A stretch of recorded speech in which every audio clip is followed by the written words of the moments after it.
La doctora Leticia Calderón Chelius, experta en asuntos migratorios, investigadora del Instituto Mora, para que hable con nosotros sin censura de las noticias más importantes. Querida doctora, ¿cómo le va? Muy buenas tardes. Aquí encantada de escucharte, Vicente, y bueno, también de las noticias que estás dando en este momento, que son realmente lamentables. Oiga, me dice que quiere hablar de la prudencia y la contención en el uso de las redes sociales y lo que ponemos en redes sociales, porque todo tiene consecuencias. A ver, explíqueme, expóngame, querida doctora. Bueno, a propósito del nombramiento que se acaba de anunciar, o por lo menos yo me enteré el día de hoy, de una agregada cultural para la Embajada de España, digo, ni siquiera cualquier embajada, la Embajada de Madrid, de una escritora que, bueno, yo tampoco conocía, una joven escritora, pero que, bueno, se dio en sus tiempos libres, pues, se dedicó a postear algunas cosas, y podría haber, no es que se dedicó a eso, ¿verdad? Pero hubo varios tweets que puso muy burlones, ni siquiera creas que buenos, ni siquiera creas que con gracia o con ironía o con un toque así que tú dijeras, ay, bueno, esta chica es periodista, es reportera, es literata o algo, no, bastante ordinario, bastante como de un adolescente, de poner algunas cosas burlándose del señor presidente de este país. Lo cual me parece que lleva a dos reflexiones. Primero, el tema que tendría que ver con relaciones exteriores, que yo creo que es todo un gran tema, de ese nombramiento, justamente de esa agregaduría cultural, que ya dio de qué hablar hace 2 semanas, cuando retiraron al que estaba encargado, por supuestamente un error, así como casi que de ética, casi de caballeral, digamos, del manejo que tuvo en su manera de hablar de otra persona.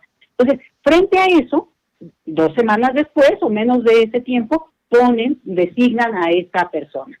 Y a mí lo que me sorprende por ese lado es que, bueno, ya habría mucho que discutir, y si quieres le entramos, Vicente. Pero el otro, y al que yo quiero llamar la atención, es al hecho de que, mira, yo creo que de manera muy fácil, en general, y sobre todo los jóvenes, ponen y postean cosas que no se dan cuenta el nivel de trascendencia que tendrá en sus vidas futuras.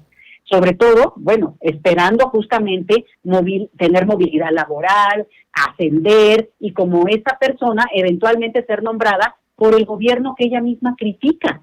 Porque una representación diplomática del nivel que sea, Vicente, es hablar, digamos, a propósito del proyecto político que está encabezando quien está al frente, y en este caso es el presidente. Entonces, me parece muy desafortunado de parte de ella, pues que se dio el lujo y se dio la libertad, y está en todo su derecho de poner lo que se le da la gana, y los opositores lo mismo.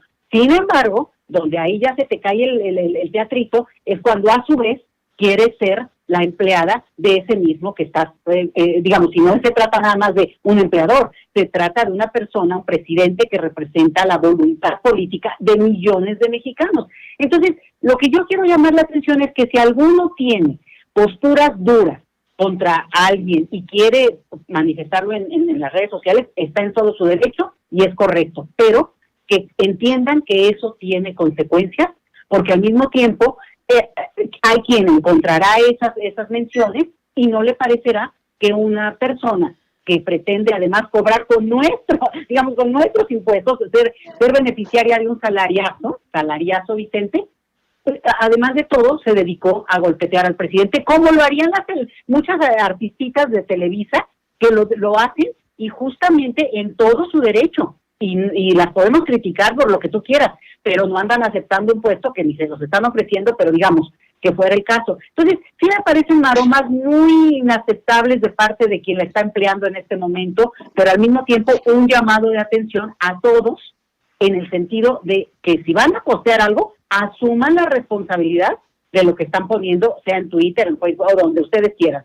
Y me parece que es el caso de esta persona, que es quien no puede defenderse. Bueno, yo no, te digo, yo también me metí a ver quién es, y bueno, no la ubico para nada, seguramente tampoco es el ámbito en el que yo me muevo, y tampoco tengo, digamos, esa capacidad para estar viendo todo de todos los ámbitos políticos y culturales, pero ciertamente no es alguien que destaca ni por su brillantez, porque insisto, ni siquiera, por lo menos en el tweet, que hubieras dicho, ay, bueno, oye, qué capacidad, o sea, o ahí hay un toque que tú notas de alguien que tiene una capacidad hasta para escribir de manera elegante, descalificando, ¿no? Y no es el caso, Vicente. Muy lamentable esta situación, me parece innecesaria de parte de Relaciones Exteriores, me parece que han dado unos tumbos que no nos merecemos en esta cosa de agregadurías culturales o consulados, Vicente, y eso pensábamos que tendría que quedarse atrás, pero estamos viendo que sigue esta lógica. A ver, ¿por qué no las mandan a otra, de agregada cultural a otra parte? Pues, ¿por qué no? Porque es un puesto, es un vil hueso político, Vicente.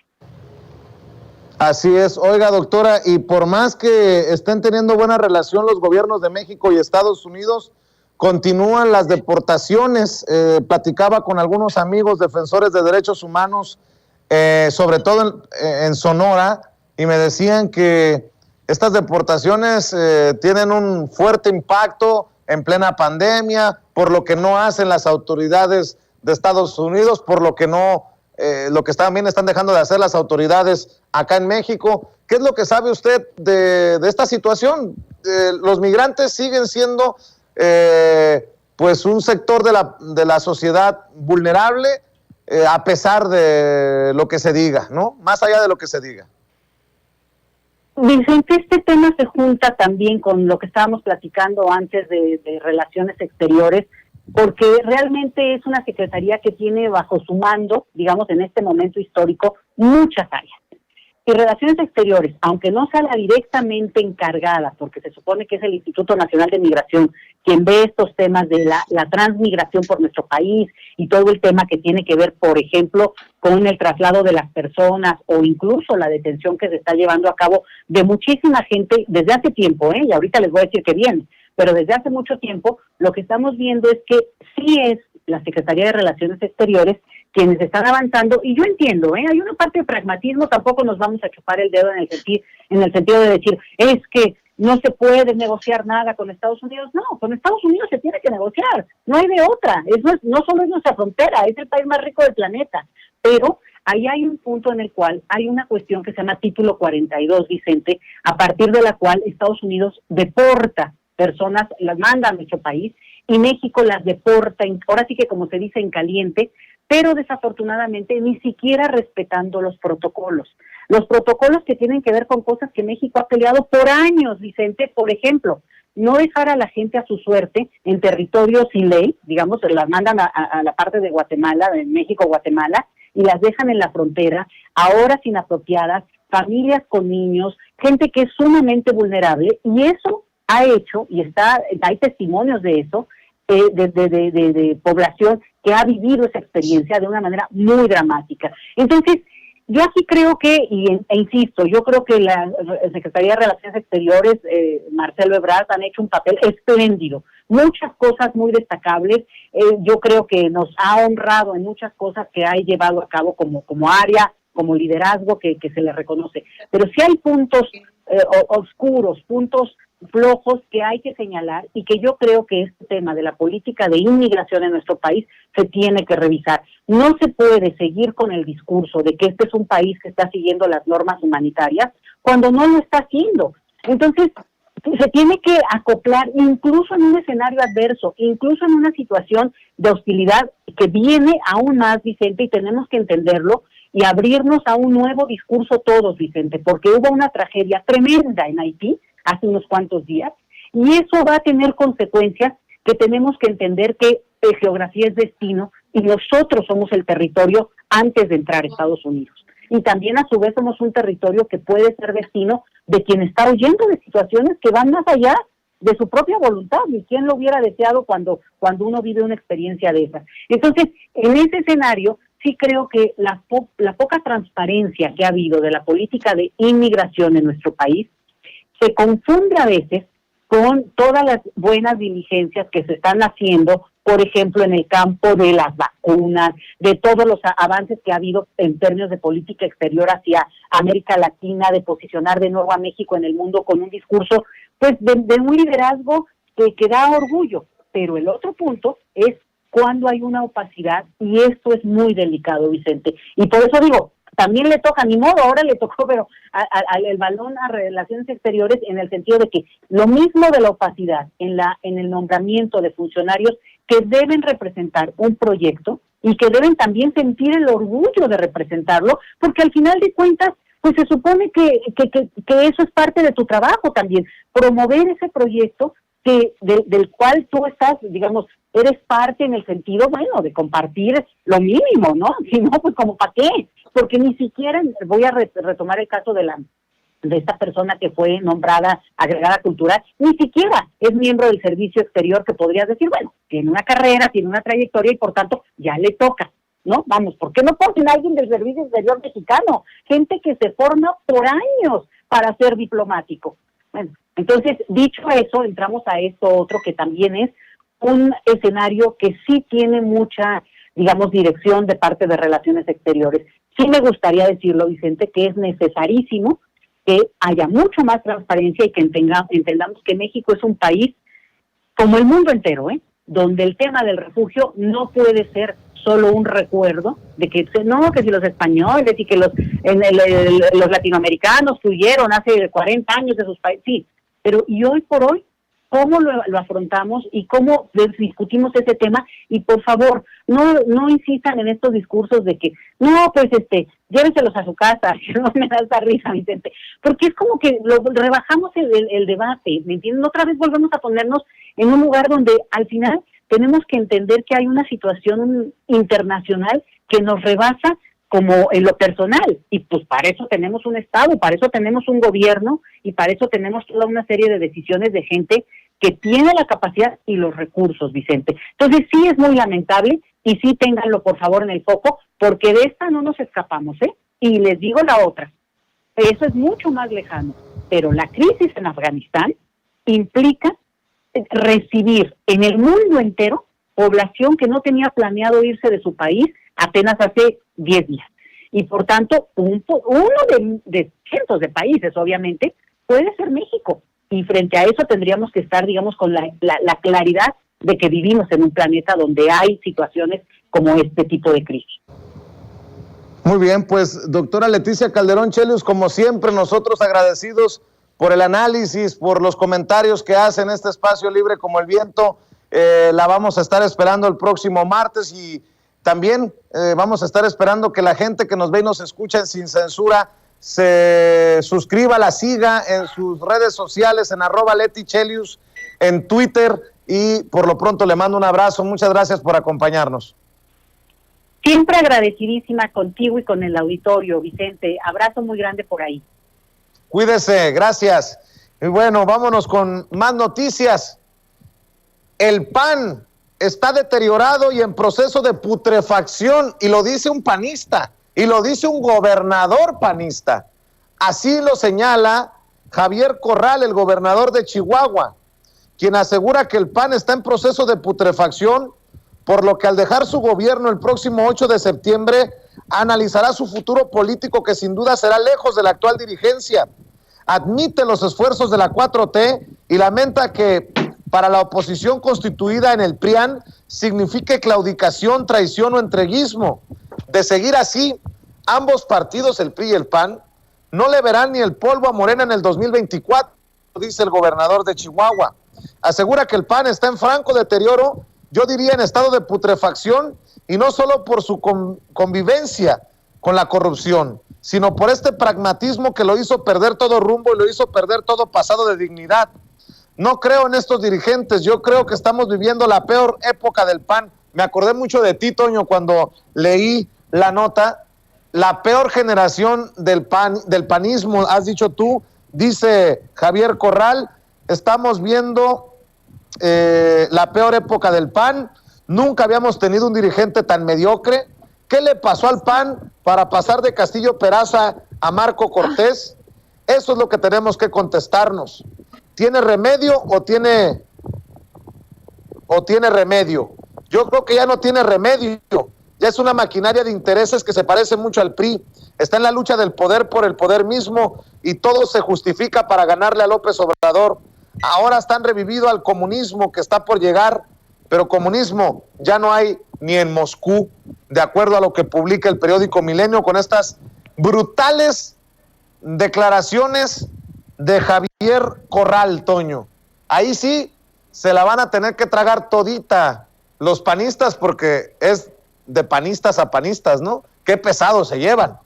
O los morenistas, Vicente, imagínate que de pronto nos salgan con que Javier Corral ya es parte de Morena, como predijo el hermano de Facundo, que siempre se me olvida su nombre, Hernán Gómez, en una de sus columnas. Imagínate tú, yo veía más a Corral cercano a Movimiento Ciudadano, porque él mismo lo dijo, ¿no? Él lo dijo hace algunas semanas, que compartía algunas de las ideas de Movimiento Ciudadano, por lo que está coqueteando con los dos partidos, con Movimiento Ciudadano y con Morena. Sí, nos queda claro, mi querido Vicente Serrano y público consentidor, que Javier Corral va sin censura.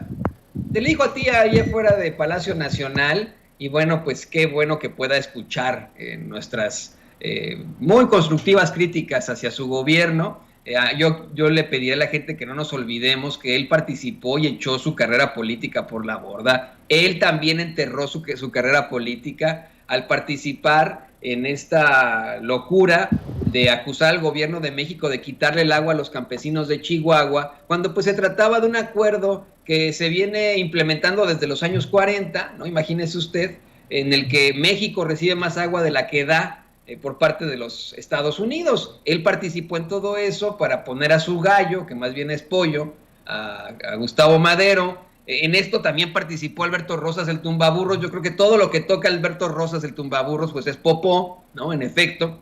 Y a mí, si le soy perfectamente honesto, Javier Corral no me puede engañar con este tipo de comentarios. Qué interesante y qué bueno que Javier Corral diga que su partido está deteriorado, que está en proceso de putrefacción, que es la peor generación del PAN, citándonos aquí sin censura. Qué bueno que lo pueda plantear, qué bueno que pueda decir eso. Pero Vicente, como político que es, en toda la extensión de la palabra, en estos momentos yo solo veo a un Javier Corral chapulineando, buscando dónde se va a ir. Y a lo mejor de muy cerquita le sigue Damián Cepeda, si no termina como dirigente del PAN. Así es, mi querido Toño. Y hablando de esquizofrénicos, grábeme, don David, el esquizofrénico de Gilberto Lozano dice que está a favor de buscar la revocación del mandato del presidente Andrés Manuel López Obrador el próximo año, pero que hay una real trampa. ¿Será que lo están convenciendo los señores X para que también desde Frena boicoteen la consulta de revocación de mandato? No lo sé, pero aquí está Gilberto Lozano, el ultraconservador, el Jair Bolsonaro de México. Nótese mi sarcasmo.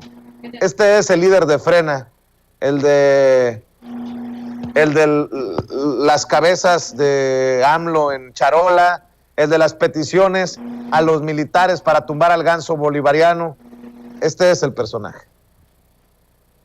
Hola amigos, hoy es agosto 15, soy Gilberto Lozano, orgullosamente un miembro más de Frena. Muchos mexicanos me preguntan de la trampa que significa la revocación de mandato de López. Efectivamente, la trampa está puesta desde diciembre 20 del 2019, en donde la Cámara de Diputados, Cámara de Senadores y 17 congresos estatales dieron por un hecho la revocación de mandato.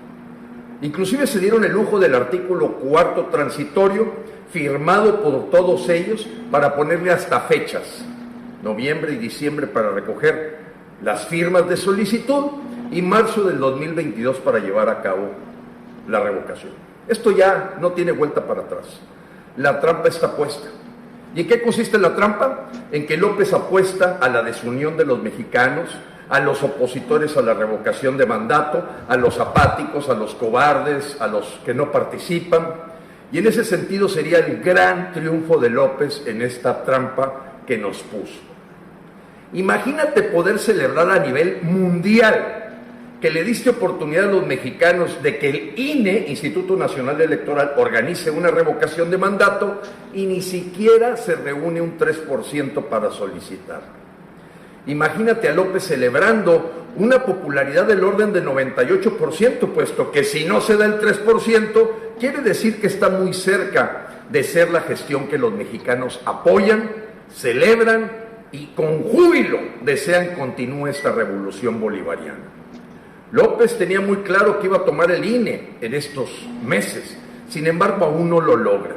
Y la pregunta para los mexicanos es, ¿Tú ya te rendiste? ¿Dejaste que se salga con la suya? ¿Le vas a dejar el triunfo sin ni siquiera ir a la pelea? Yo no. Pues Frena. mire, a ver, ya quítelo, Ceci, por favor. No sé tú qué piensas, Toño, pero en su locura, en su esquizofrénico actuar, oigo hasta más coherente desde una oposición a Gilberto Lozano que a los panistas, priistas y uno que otro columnista que dicen no hay que participar en la consulta de revocación de mandato. Pues por lo menos Gilberto Lozano dice, pues hay que entrarle. Mira lo que estoy diciendo. Yo que me la paso exhibiendo sus locuras, mentándole la madre, pues hay que reconocerle, a menos que esto de la trampa real de la revocación sea su primer mensaje para en algún momento decir, como es una trampa, no vamos a participar. En un descuido ya le dictaron línea desde las oficinas del señor X. Qué bueno que mencionas al señor X, Vicente, porque precisamente hace un par de horas el mismo Gilberto Lozano emitió un tuit muy locochón, como lo caracteriza. Dice: reto a Max Kaiser, a Carlos Alarraqui, a Luis Carlos Ugalde, a Marita Zavala y a Claudio